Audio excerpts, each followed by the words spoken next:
Thank you. Thank you very much. Please. Governor O'Malley, thank you for your generous introduction and for your leadership here in Maryland. To Vice Admiral Fowler and faculty, distinguished guests, parents, family, and friends, the Brigade of Midshipmen,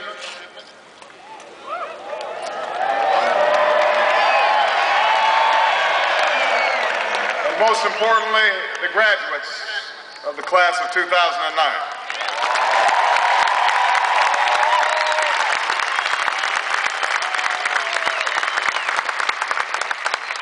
756 Navy, and I am told the largest number of Marines in Naval Academy history.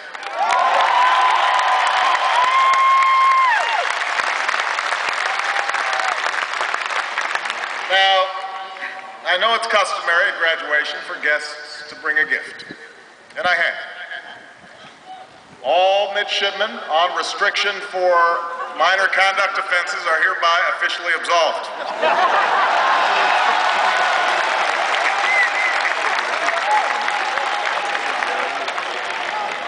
I did say minor.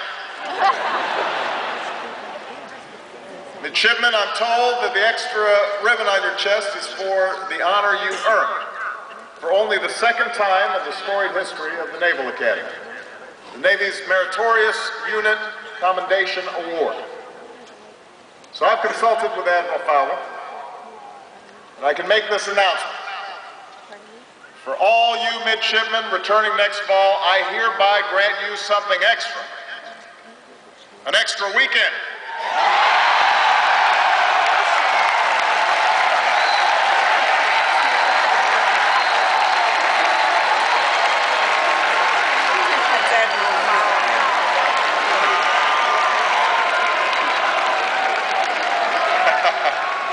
I should stop now.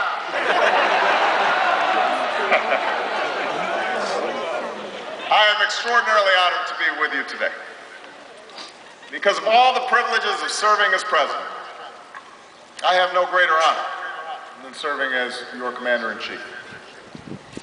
Every day I count on Naval Academy graduates like Admiral Mike Mullen, the chairman of the Joint Chiefs of Staff, the CNO, Admiral Gary Ruffat, and my Director of National Intelligence, Admiral Dennis Blair. I'll also be counting on Ray Mavis, the former surface warfare officer, as our new Secretary of the Navy. Every day I rely on former sailors and Marines on my staff, young men who serve as intelligence officers in Iraq and Afghanistan. And the 32nd Commandant of the Marine Corps, Supreme Allied Commander, and now my National Security Advisor, General Jim Jones. I've admired your prowess on the football field.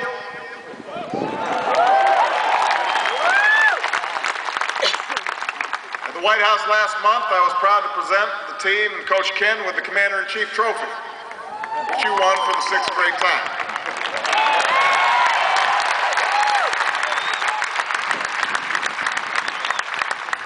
And I know you beat Army 7 straight times.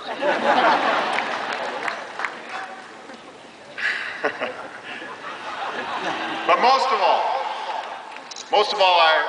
I've admired the spirit of your service. Because it's not the strength of our arms or the power of our technology that gives the United States our military dominance. It's our people.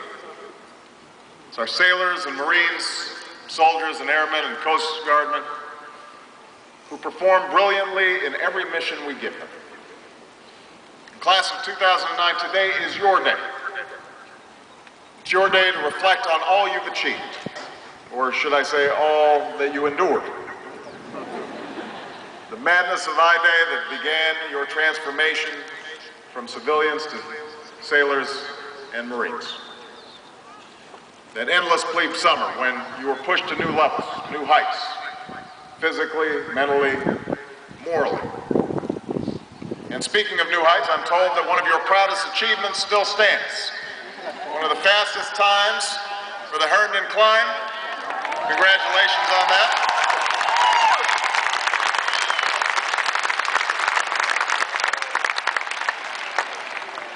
And families, today is your day too. It's the latest in a line of proud firsts. First time you saw your son or daughter with that navy haircut. That first time you saw them in their summer whites. And today, the first time you'll see them as officers. So to all of you, moms and dads, brothers and sisters, aunts and uncles, grandmas and grandpas, and all the local sponsor families who opened your homes to these midshipmen, thank you for your support and for your patriotism. We are grateful.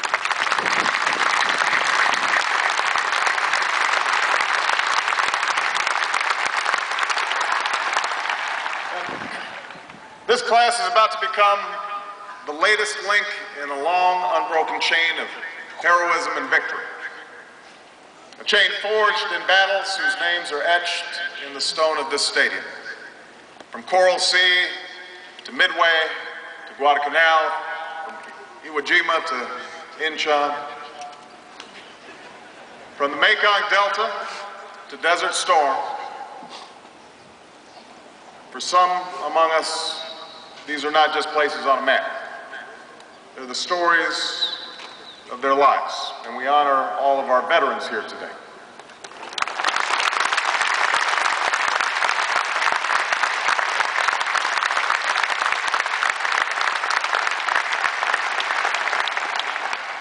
This chain of service calls to mind words that were spoken here at Annapolis on another spring day a century ago.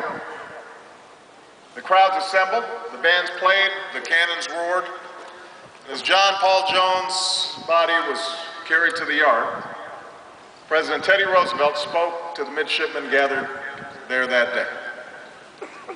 Remember, he said, our words of admiration are but as sounding brass and tinkling cymbals if we do not prepare to emulate their deeds. Emulate their deeds. That is what you are called upon to do. And in doing so, these past 4 years, you've not only given meaning to your own lives, you serve as a reminder and a challenge to your fellow Americans to fulfill the true meaning of citizenship.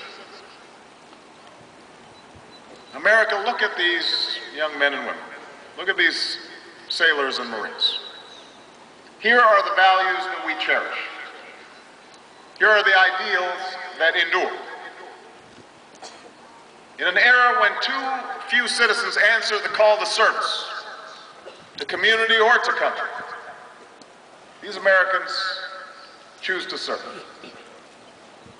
They did so in a time of war, knowing they might be called upon to make the ultimate sacrifice. Indeed, as we near Memorial Day, we pay tribute to all those who have given their lives so that we might live free, including those aboard that Navy helicopter who were lost this week in the waters off California. We send our prayers to their families and to all who love them. In a culture where so many chase the outward markers of success that can so often lead us astray, the titles and status, the materialism and money, the fame and popularity, these Americans have embraced the virtues that we need most right now. Self-discipline over self-interest, work over comfort, and character over celebrity. After an era when so many institutions and individuals acted with such greed and recklessness, it's no wonder that our military remains the most trusted institution in our nation.